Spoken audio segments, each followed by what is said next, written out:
Kung nararamdaman mo na nawawalan ka na ng motivation o inspirasyon, kung nararamdaman mo na tinatamad ka na sa trabaho mo, kung nararamdaman mo na nawawalan ka na ng interes sa mga bagay-bagay, then ang the best na pwede mong gawin ay hayaan na lang ang mga ito.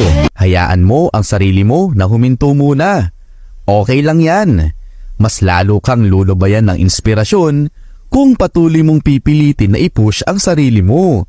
Kung may panahon ng tag-init, may panahon din ng tag-ulan. Ganon din sa buhay. Kailangan mong kilalanin ang sarili mo.